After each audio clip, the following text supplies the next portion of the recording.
Hello, and welcome to the Daring to Succeed podcast. I'm your host, Julianna Jorgen, and I'm joined today by a former guest that we had on the show, Tasleem Jessani, who is a good friend of mine and a fantastic coach and hypnotherapist. Welcome, Taz. Thank you. Thanks for having me again. So excited. Me too. So what we have in store for you today is we're noticing that a lot of our clients right now are working on promotions where they've kind of been in their roles for a while and kind of ready for that next step. And we wanted to kind of talk about the different situations that are going on and what we're seeing with people trying to get promotions right now, because it is a little tricky sometimes to kind of make that step, even though you're kicking butt at your job right now. Getting that promotion isn't always a smooth sailing. And I know, Taz, when we talked before we started recording, what you sometimes see is people kind of not fully showing up and being fully visible at work. And maybe you could start us off by talking a little bit about that and kind of what you do with your clients to help them move through that. Yeah, for sure. And I do love this topic because it's something that not only am I just seeing right now, but in general, it's what I see most often people coming to me for is they're looking for this promotion. And when I'm working with them, it's the first thing is for me is a matter of understanding why they want the promotion. Mm, What is the significance behind the role? What is it going to do for them or bring for them?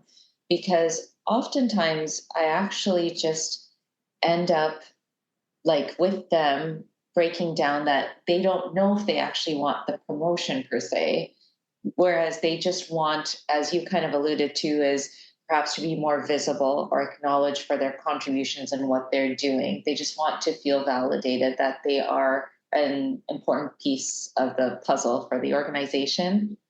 So when I experience people coming to me and saying I'm being overlooked or I keep applying for promotions and I am not getting them, it can be so many factors. It could be confidence. It could be that they're not comfortable being like we call it playing small. It's not mm, necessarily playing small. It's they're maybe not there. It's not even just confidence. It's like a not enoughness that's laying under the surface. But the way for me to get to what is going on is first just to say, what is this going to bring for you? Like this mm. promotion, and even if it is, it's more money or it's the title, or because a lot of people say it's not about the money, it's not about the title. But the thing is that all those things bring something to the individual. They bring a feeling, they bring an experience. And that's where I work with them is to get to the heart of what is it that they're craving and looking for, because Mm. likely that's exactly where the block is, that they can't achieve that next level or that next step because it's possible even that promotion may not even give them what they're looking for, or maybe they will get the promotion and then they will still not be happy. And Right. if we don't get to the root of the issue underneath it, then we won't be able to actually move them forward, because whatever they're doing is not going to get them to what they actually desire or crave, right? Um, so yeah, there's lots of different ways that this can show up, but we can, I'm curious, Juliana, kind of what you see like for people coming to you for the main reasons. Cause like I could say, yes, there's confidence, they just want to be visible and be seen, or they have great aspirations for their future careers and stuff. And they want to move really fast in a short time. Um, I'm curious what you see most often, or what you're seeing recently, because then maybe I can just zero in on even what I see in relation to the same things you see in your area. Yeah, for sure. So, as you know, I'm more focused on the taking action part and the strategy part. So I do, of course, spend some time trying to understand, like, what is it that you're trying to get out of this promotion so that we can get you that thing. Yeah. And What I'm seeing a lot is that people are kind of ready for a bigger challenge in their career, Okay. or they've kind of gotten to a place where um, the work that they started doing 2, 3 years ago isn't challenging for them anymore. It's gotten boring, it's gotten stale, especially right now with the job market the way it is. Maybe they're looking for something else, but they don't want to switch companies, or they've been kind of playing it safe for a while because of the pandemic and all the changes in the world, that they're finally ready for to take a little bit of risk and kind of grow a little bit more out of where they have been in the past few years. So it's, I think, just that readiness for more is what I'm seeing a lot. Yeah, definitely. And when they have that readiness for more, do you experience like for them a challenge when you're trying to give them those tools? Like, is there a resistance that you see, or like, does that show up when you're working with them? Not really. I think the clients who get benefit from, let's say, working with me versus working with you, they're more kind of just trying to figure out how do they, like, how tactically do they do it? Or they've Right. tried before to get a promotion, maybe a year ago, and we're told, no, you're not ready, and don't really have more information beyond that. But they're seeing other people getting promoted. So they're like, what's missing? How do I find the thing that I need to do or to demonstrate so that they can be convinced that I'm ready? And it's more about working with them to navigate their company, navigate the people involved in those decisions. First, to figure out who is involved in those decisions, what's important to them, and then how do I demonstrate in the right way for those specific people that I am ready, that I have what it takes to be considered for that promotion without kind of being this loud, obnoxious person, right? Getting visibility without being annoying so that Yep. they're valuing you, not just being annoyed that you're constantly saying, "Oh, here's how fantastic I am." Because most of the people who are kind of struggling with that type of visibility um, aren't naturally, um, I guess, pre-wired to be the loudest person in the room. Yes. Yep. I love that. I love how you said that, and even the last podcast, you and I had such an interesting and great discussion around those people who like have, you know, introverted. I'll use quotations, introverted qualities, because we don't actually necessarily know where the introversion might come from, if it's really natural or if it's some sort of trauma or something behind the scenes. But I love Mhm. how you named that they're not sort of, what I'm hearing is they're not sort of afraid to put the tools into practice. Yes. And I love that, because that's exactly what I see. Like when I was doing my coaching work and when I started to add in the hypnotherapy and the energy work, is more often than not where when I'm working with the people, I feel the resistance. And so they'll have every tool in the toolkit, but there's a resistance to actually putting into practice. And it's not like they are consciously avoiding it.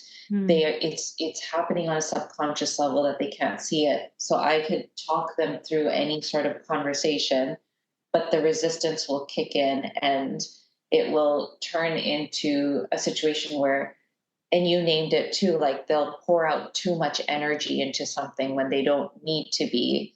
Um, and it's interesting because when a lot of the leaders I receive who come to me, they are actually really amazing performers. They are perfect for promotion. I've even worked with people, like even in an HR perspective, where they are actually the key talent that we're talking about, like Mm. promoting. But why are they missing these chances? It's interesting. Like something somewhere happens that the position goes to somebody else. They're just not quite right for it, or they get an opportunity that they don't really want. And Mm. then they're told by the organization, this will be the right next step for you. And the person's like, no, no, that's not what I want. And I think that's what's interesting is when we look at the work you do versus what I do, I like help people with that, whatever's driving that energy behind the scenes. Because if we're holding on to a type of energy pattern that is, causing us to attract the same type of situations, when you see the same type of bosses, like, I loved when you had, podcasts talking about, like, say, the narcissistic boss or whatever, right? Or things like that, where if we look at something happening in the person's life, it's probably happening in more places than just work. It's showing up in their relationships in some way, or it's showing up in their personal life in some way. And oftentimes the people I work with, they're either giving their power away in some way, they're just doing too much. Like, you can really sense and feel they're just pushing out, and it's not even pushing out, they're like losing their energy trying to, hey, like, what about me? And Mhm. getting themselves caught in conversations where it's not in their best interest. And what I love about what you just named is you have the tools to help those people, but also if the energy behind the scenes is driving them, that they're unconsciously doing it, the tools won't necessarily work till they release the energy behind, like underneath it, which is Totally.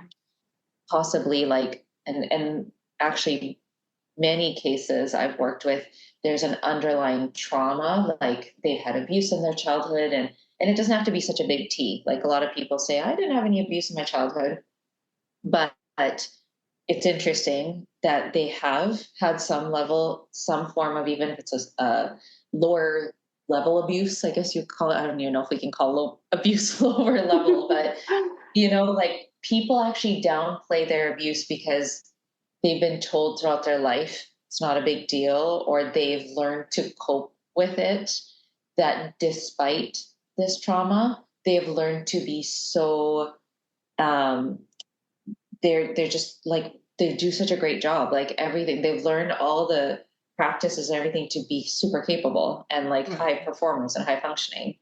So then when they come to me, I'm like, but this trauma, I can see where there's this anxious need to maybe prove to, maybe that was a parental figure, whoever it was, that this trauma actually happened, or that you actually impacted me with this, or like an extreme fear that will be like, I can't speak my truth or else.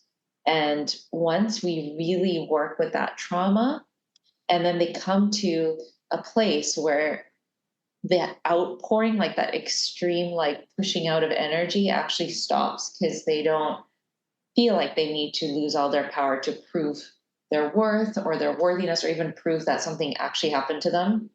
If that makes sense, it's like, you don't have to sit there and prove to anybody that something bad happened to you.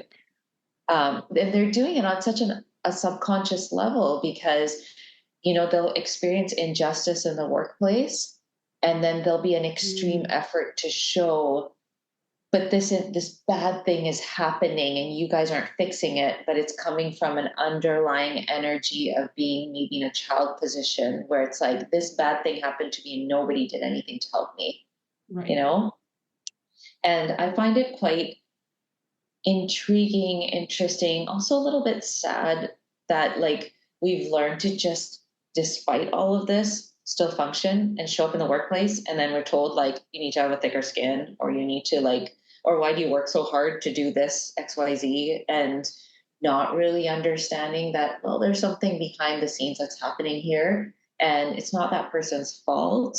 And we also, I feel like we're opening up more conversations in the workplace of, like, mental health, but without really understanding that if you're going to open up that conversation, we need to be well equipped with what mental health actually means, and that we're bringing in that whole person. We can't just tell them, well, okay, this thing happened to you, but that's like, you need to figure out how to deal with that, because, like, there's no tolerance for this here in the workplace.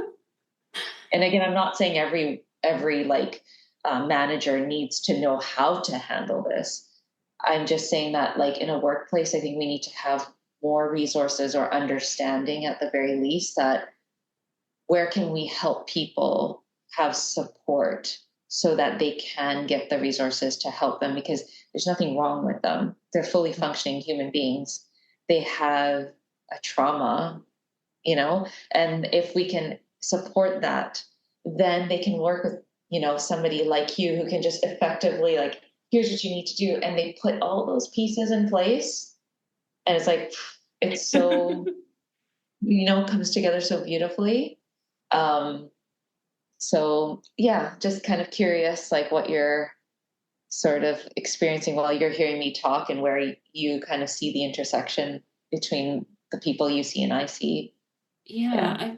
I find that so fascinating because every time we talk, it like one thing that really resonates with me is how much um every person needs something different and something different at a different point in their life, right? So the support that they need, the problem that they need solved, or the thing they need unblocked is not always the same, and it's not the same person who can help them, right? Like obviously most coaches kind of can do a little bit of everything, but whenever we speak, I really understand why your clients love working with you and why they need you so much, because it is that underlying something that they need to figure out that they haven't been able to find on their own, which can be really hard because you're just kind of sitting there in your own head. Right, and you've Yeah. got that magical way of drawing that out with people, but also giving them that safe space to do that work.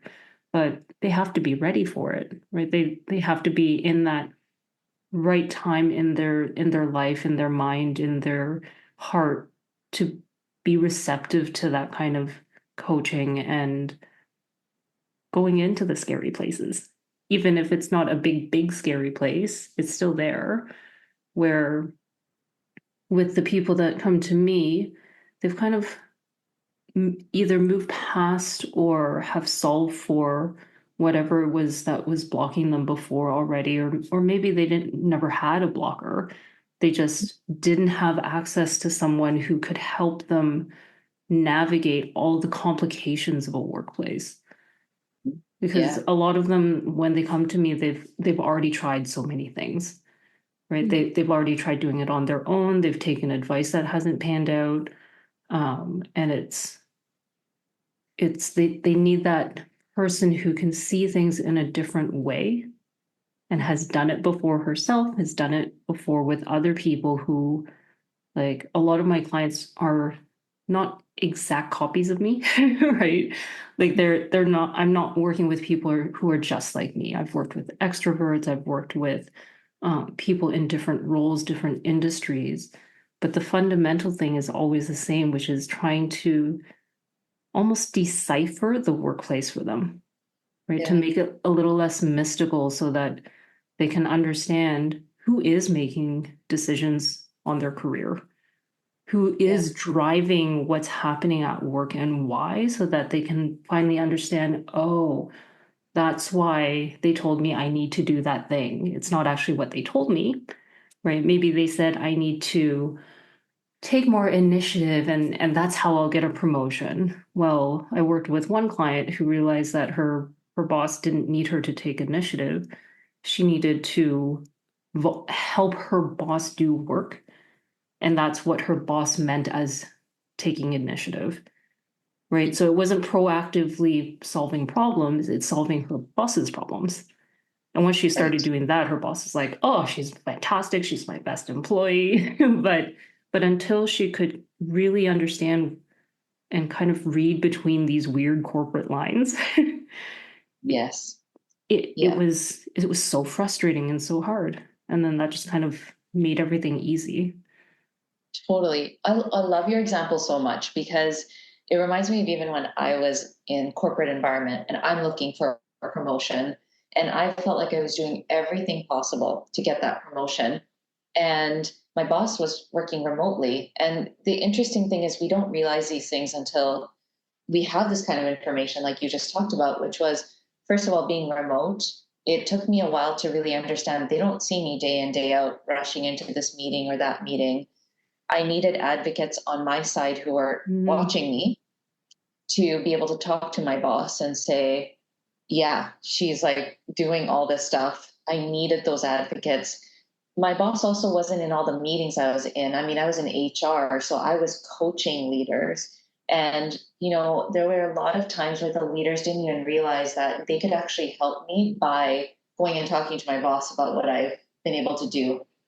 And as soon as they started to see and understand that, the leaders actually advocated on my behalf to go and speak to my boss. Hey, she's doing an amazing job, or she Yeah. would be the one I would pick. And the final piece that was really helpful for me is when I finally got so frustrated with the situation and I said, what more do you need? And my boss said, well, when you come to me, you ask me, what can I do here? And I don't hear what you want to do first.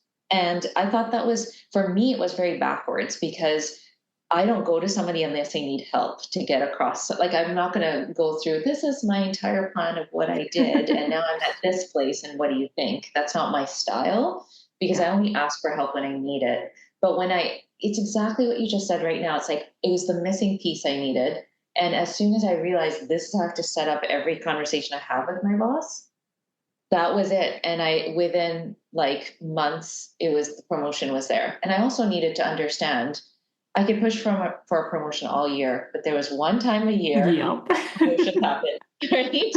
So like, I totally agree with you. It's like having somebody who understands the inner workings of the environment. And I felt like in an HR perspective, even when I'm working with my clients, I love that I have that HR perspective and background because I work with a lot of people, or I see a lot of people who have the hypnotherapy and the energy work and all the things, but they haven't had that corporate experience. And even if they haven't worked in a position like HR where you see the inner workings behind it. And I'm able to also tell them, you're pushing at something you're not going to get because that's just not how the politics in the environment work. And if you put your energy at the right time and then you wait, it will come through.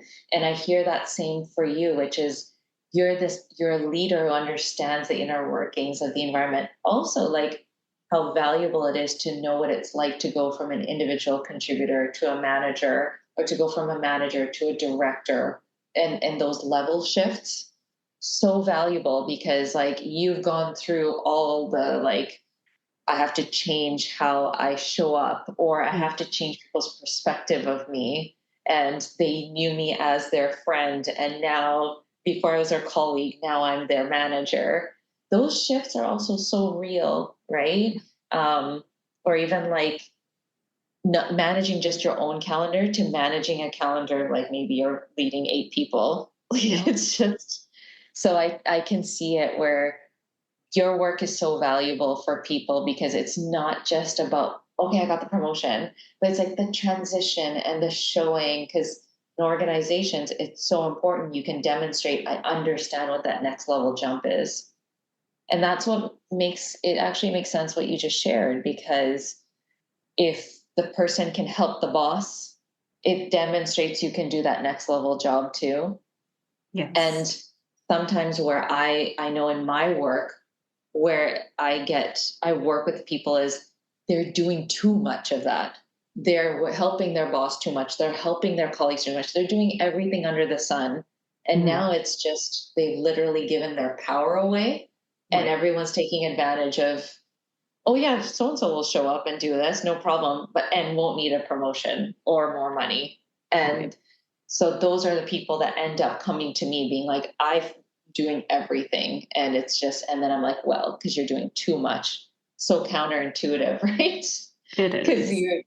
in some cases it is, you just need those extra tools. And then the other places, what's causing you to do way too much to prove your worth right now? And let's pull that back, because energetically you're just showing them you'll do anything and they can walk all over you almost. And that's coming from some pattern that's not your fault. It's just, it's been developed, and we need to release that. So you come back into your power and you look the way I it's hard to describe to people, but they know when they are there is like they just sit in their center. They just like feel balanced and centered, like not being pulled in different directions. And then they can come from a place from there of, okay, I'm going to put my pieces, my ducks in a row with working with you, for example, to be like, okay, now I got it. Like strategically moving these pieces around without like this feeling like this energetic outpouring of like, I'll do anything you say, like just give me that promotion. That makes sense. It Yeah. does. And like I do that as well with my clients, but a little less focus on like, well, sort of the power piece, but really um being very strategic and intentional about the things they are doing to make sure they're things that will actually help them achieve their goals, right? Like if it's getting a promotion, some people will just do everything and they're exhausted. And the way I help them is okay, let's clear the clutter and really look at what you're doing to see is it actually going to track back to something that gives you value and gives you the right visibility to get that promotion, right? Because some people they'll volunteer for all of the things, or they'll join all sorts of committees, and they'll work late. But if those aren't the things that are valued for the promotion, they're just doing too much. So it ends up they end up doing all these things and being resentful because, oh, but I'm working late and I'm working more than everyone else. I'm fixing all the problems and all these things and it's still not happening. Well, are those promotable tasks? Yeah. Are they things that the decision makers will look at and say, oh, they put in so many extra hours, so they deserve to be promoted because they're dedicated. Those aren't the conversations that are happening at the leadership table, right? And like similar to you with my leadership experience in corporate, I know what those conversations sound like and what they're considering. And even though the companies are different, the way those conversations happen are usually the same. And trying to figure out what is being said about you without being in the room is a very delicate art, right? So it's fun for me when I work with my clients on that because we have to find those really creative ways to get the information without overstepping boundaries that leaders will put in place, because there's only so much that each leader feels they can share. Some feel like they can share more. Others feel like they're not allowed to share anything, right? Yep. So it's a matter of navigating with them, sort of, okay, who do you have access to? What are your relationships like? What can they Yes. share? And then what can we kind of figure out from what they're saying, test that out, see if we're right. And if it is right, then we can take the right action. Because if the assumption is wrong, all the things you're doing are probably not the things that you need to be doing to get that promotion. Totally. Oh, I love that so much. Like just how you helped to show that it is really about how, like, who are you dealing with? How can you get the information? Absolutely right. It's a real delicate art. And also recognizing who's going to give you the most effective information, who kind of gets caught up maybe a little more gossipy environments, or Mm-hmm. right, Yeah. and who also might get caught up in their own, like what their part is in it, like working with leaders, for example, who they tend to say, I did everything I could to like promote that, to promote you or to sell your promotion, but I was overruled. It can also be a tricky place. Like you could get caught in a trap of someone else's stuff, and Yes. it may not accurately even describe how people are seeing you or who's advocating for you. And I think it like goes back to how when I gave my example of I needed to find people who would advocate for me to my boss, Yes. who see my work. And I love that because you can sit with somebody and actually help them see their circle, their network, and be like, you Exactly. don't have to just rely on these people who seem so obvious. There's all these other people who see what you're doing and maybe they don't even know that they could really advocate for you. There's like people who love you, who Yes. want you to succeed, and if you just go to them and talk to them.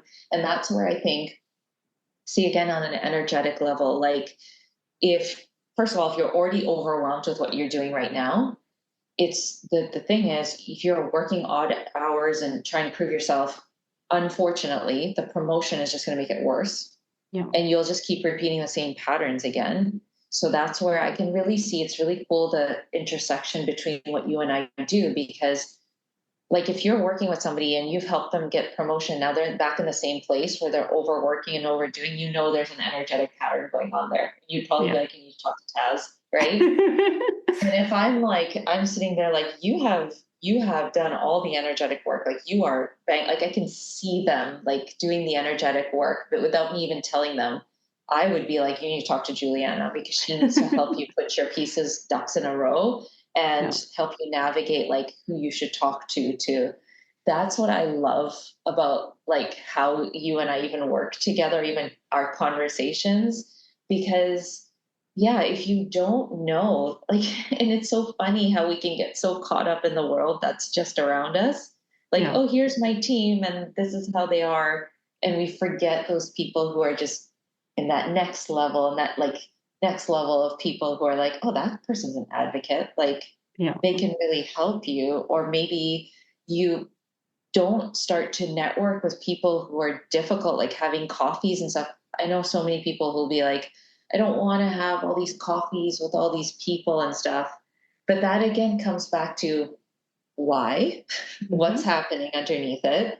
And if that comes to an energetic place, then we work to release what's keeping you, like it's probably they're exerting too much energy in those coffees, Yeah. they're probably not using the right like conversation tools either, maybe, and that comes to talking with you. Or it could just be like you're not talking to the right people. Yeah. So yeah, that's where it's like so cool to see the difference but also the similarities between our work, and where people can get stuck in like oh, I don't want to do any more of this, but it's like that's probably because you're exhausted doing so much already, Yeah. like and I that's something with leaders. When they come to me, they often get stuck right there, especially because they're women.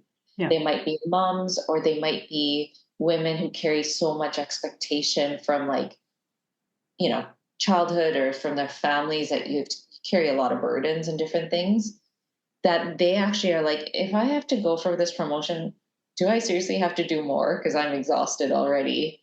Yeah. And then they get stuck right there. So part of them is trying to reach for that promotion, and part of them is like, I Pulling can't back. handle it. Yeah. And Yeah. then we energetically hold back ourselves. We actually energetically block the promotion.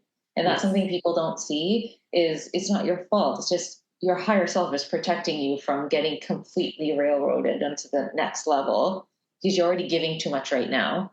So I really love uncovering that kind of stuff with the people I work with. I can talk about that forever, as you can tell, but yeah, just, if you're already doing too much right now and you're exhausted, like for people listening, I really encourage you to step back for a moment and think, what do you feel when you think about getting a promotion that feels like you're taking on even more? Right. Like that already will give you so much insight. If you start to feel your chest getting tight or your shoulder, yeah, that means you're already overburdened. And perhaps you need to have a conversation with somebody to be like, I don't think I'm putting my resources in the right place right now. And because it shouldn't feel that way if you're going to go for a promotion, Yeah. you know? It should feel good. It should feel like you've gotten the thing that you want. Coming back to what Yeah. you were saying before. Oh, Yeah. Yeah. nice. So, oh, we could Well, talk like you forever, couldn't said, we? I know we could just keep going, but that feels like a natural place for us to kind of wrap up. Yeah. So if you do want to hear more from us about promotions and the different work that we do, Taz, I know you've got a website and your socials, your LinkedIn and Instagram that I'll link to in the show notes. And I believe you have a really cool meditation out there too. Yes, yeah. So for like all of you out there, like, corporate world, and it's stressful, right? All the things that we do, it's stressful. And what we do really well is we just cope with the stress and we keep going back every day, and we don't really know what's going on within our bodies, within understanding like what we're feeling. And I have a great meditation that's just a really beautiful stepping stone for you to at least give yourself some time and space to just hear what your body is trying to tell you. It's gentle. Everyone who uses it says they feel so calm after. It helps them sleep. So if you have trouble sleeping, if you have anxiety, if you notice you're just carry your work home with you and it's hard to turn off, I really encourage you, like, there's no risk. It's a beautiful meditation. You can just use it when you come home from work, even, or in the mornings, just to allow yourself to connect with your body. And I guarantee you, the calm you'll feel. And if you practice it daily, you'll just start to understand what your body's trying to tell you. And you will actually naturally start to come away from like bringing all this stuff home with you, all this baggage that you're bringing with you. It's probably making it hard for you to settle down at night or in the evenings. So, yeah, I think if you are able to link that For for people sure. as well, please download it and reach out to me as well if you have some insight or things coming up. I will always love to hear from people. Awesome. Yeah, I'll make sure that's in the show notes. And for those of you who are more looking for strategy, I have a free newsletter that I offer with strategies for professionals and leaders in the workplace. And if you sign up, you get my free video on taking small actions towards big goals, which people are really loving right now because we just don't have enough time. So we kind of break things into smaller pieces and still get a lot of results back. So check out the show notes. We've got all of our links in there. And thanks so much for listening, everyone. Bye. All right, we'll see you next time. Bye.